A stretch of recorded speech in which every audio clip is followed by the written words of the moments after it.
Tataas ng 85 pesos ang arawang sahod ng mga minimum wage earners sa Metro Manila.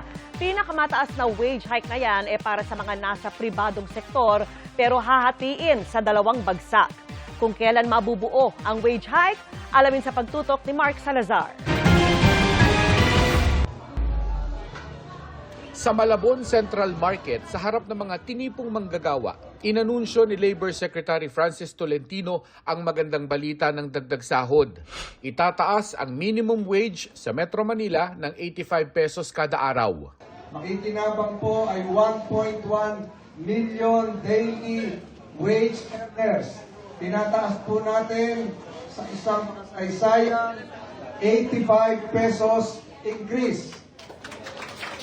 Pinakamataas po yung 85 pesos bawat araw para sa manggagawa sa pribadong sektor. Ang aumento sa sahod ibibigay ng dalawang bagsak. Ang pagtaas po ay ibibigay sa dalawang hulog. 60 pesos effective July 19, 2026 at 25 pesos sa Enero 2027. Kapag ganap nang naipatupad ang lahat ng hulog, ang daily minimum wage sa Metro Manila ay aakyat mula 695 pesos tungo sa 780 pesos per day para sa non-agricultural sector. Para naman sa agricultural sector, service and retail establishments na may empleyadong 15 o mas mababa at manufacturing establishments sa Metro Manila na may empleyadong mas mababa sa 10 trabahador, ito ay tataas mula 658 tungo sa 743 pesos. Makasaysayan ng 85 peso wage hike dahil ito ang pinakamataas na aumentong ibinigay ng isang regional wage board simula ng isabatas ang Wage Rationalization Act of 1989. Ang anunsyo ni Tolentino kasabay ng pagdinig kanina sa Kamara para sa isang legislated wage increase. Dito, hiwalay na 200 pesos na aumento ang pinakamababang halagang pinag-uusapan.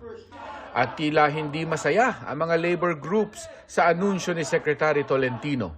Historic daw yung 85 pesos. Yun pala, hindi lang siya barya-barya dahil daan-daan nang nawalang purchasing power sa ating mga manggagawa, kundi utay-utay pang ibibigay. Baka 60, 25. Yun po ay barya-barya. So itong 85 pesos ng Regional Wage Board na hulugan, maliwanag na gagamitin ito ng employers group para sabihin na dapat wala ng legislated wage increase. Tinanong namin mismo ang mga manggagawa. Siguro sana sinagad na lang sila 100 na lang dagdag, sir. Sa minimum plus 100, sir, di medyo mataas-taas na rin po yun. Hindi naman po yayaman pero makakasupport. Kakaya sa pamilya. Para sa akin po, kulang pa rin po yun eh. Kasi tumaas po yung kuryente. Tapos tubig namin ngayon, tumaas din po. Kaya minsan nabibigla kami, ba't kakasya pa ba yung sahod namin na 695? Dapat nga po, kahit gawin ng 300 yan eh. Kasi parang pantawid gutom pa rin po yun. Ang laking bagay na po yun, sir. Di naman po namin pipilitin yung government tatasan ng sahod. Siyempre, marami pa po pagdaanan yan eh. Kung ilan po yung ibibigay, alhamdulillah po. Okay na po yun, sapat na po yun. Ipinag-utos na rin daw ng Pangulo sa lahat ng wage board sa labas ng NCR na simulan ng pag-aaral at sumunod na rin sa wage hike. Kinukuha namin ang panig ng mga negosyante at employers sa aumento sa sahod. Mark Salazar, Nakatutok, 24 Oras.